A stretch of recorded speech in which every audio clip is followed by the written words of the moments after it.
আল্লাহর একটি কানুনকে অশ্রদ্ধা করার কারণে, প্রতারণা করার কারণে ও বনী ইসরাইলের মানুষকে আল্লাহ কি বানিয়ে দিয়েছেন?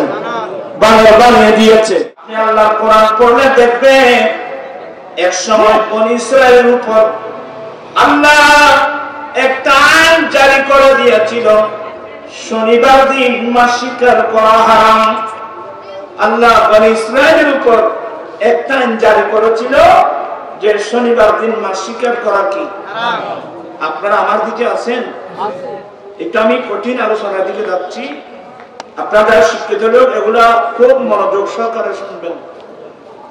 তো ওরা দেখলো যেহেতু আল্লাহর আইন শনিবার দিন মাছ শিকার করা কি হারাম, ওরা গোটা সপ্তাহের মধ্যে সমুদ্রে গিয়ে জাল মারে, তেমন মাছ পায় না। আর শনিবার যেদিন মাছ শিকার করা হারাম, দেখা যায় মাছগুলো একেবারে ওই ঈদের দিনের মতো। আমাদের ছেলেরা ঈদের দিন ঝাঁক বিড়ে এদিক সেদিক দৌড়াদৌড়ি করে না, কথা বলছে না কেন? আমাদের ছেলেরা ঈদের দিন ঝাঁক বিড়ে দল বিড়ে এদিক সাথে ওইদিক, এদিক থেকে ওইদিক যায় না, ঠিক তেমনি ভাবে ওই মাছগুলো ঝাঁক বিড়ে নির্ভয়ে নির্বিঘ্নে কারণ আর শনিবার দিন আল্লাহ আমাদেরকে শিকার করা, মাছ শিকার করা বনী ইসরাইলের উপর আল্লাহ হারাম করে দিয়েছেন। অতএব আজকের দিন মাছ বলে আজকের দিন আমাদের এই দিনটা ঈদের দিন। তখন দেখা গেল ওই শনিবার দিন মাছ দলে দলে ঝাঁকে ঝাঁকে একেবারে সমুদ্রে কাঁচায় কাঁচায়। তা আসলে মাছের লোকটা বড় সাংঘাতিক, কথা বলছে না কেন? মাছের লোক বড় সাংঘাতিক লোক, মাছের লোক। দেখছেন কোটিপতি মানুষ বড়শি একটা নিয়ে পুকুরে গোটা রাতভর বসে আছে মাছ ধরার জন্য, কত মাছ সে কিনে খেতে পারে। টাকা বিজলি করতেছে, মানুষ পালিয়ে করে আসতেছে। ওই আমাদের অনেক ছেলেরা তরবার একটা নিয়ে, টর্চ লাইট একটা নিয়ে ঘর থেকে বের হচ্ছে। স্ত্রী বলে কি কোথায় যাচ্ছ? কি কোথায় যাচ্ছ? যেটা বুঝলো কি মানছ ঠান্ডার ঘর বরফ চলিয়ে নি তুই আবার এড়ে কত বাবা কথা না বলছ মল্লি মর্জুন তখন আসলে এই ধরনের একটা অভ্যাস আছে তো, ওরা তো আছে না, তার ভাই আমাদের তো আছে। মাছের লোক বড় সাংঘাতিক। ওরা দেখতেছে শনিবার দিন মাছটা একেবারে হাতের মুঠের মধ্যে এসে গেছে, আল্লাহ তো হারাম করে দিয়েছেন। আল্লাহর কারণ পরাক্রম বিপদে পড়ে গেল। কি? যেদিন মাছ শিকার করা হারাম, ওদিন দেখতেছি মাছগুলো ধরে ধরে ঝাঁকে ঝাঁকে সমুদ্রের কাছায় কাছায় এসে যাচ্ছে।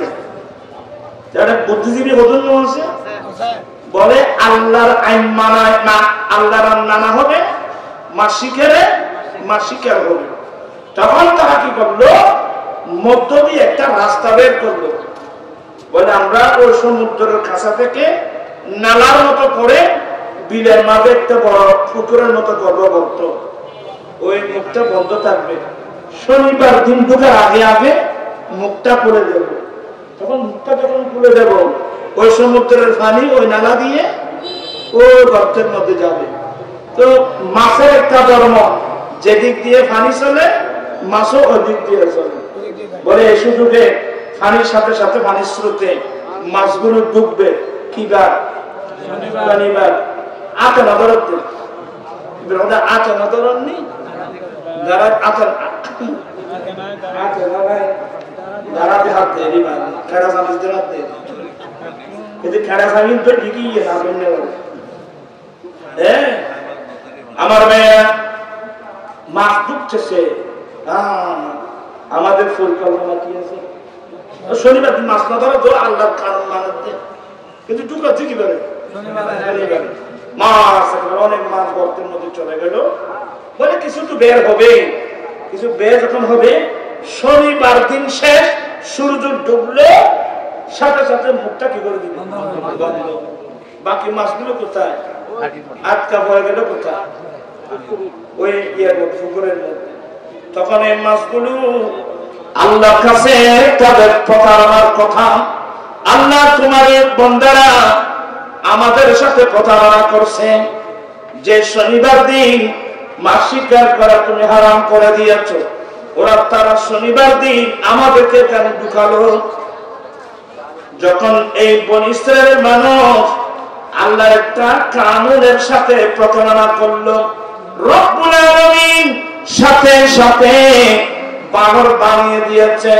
কুনু কিরাদাতান খাসিন, এই দুষ্টুরা তোমরা বানর হয়ে যাও। বানর হয়ে যাও বলতে কি হয়ে গেছে?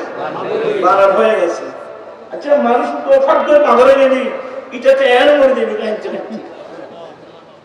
তো কিতাবে লিখতেছে বর্তমান যে বানর আছে এগুলো ওই বানরের বংশধর না। ওই বানর গুলো ছিল মাত্র 3 দিন, কাঁদতে কাঁদতে সবগুলো কি হয়ে গেছে? মরে গেছে।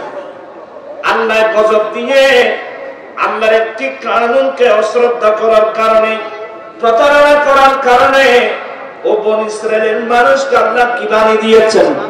বানর বানিয়ে দিয়েছে।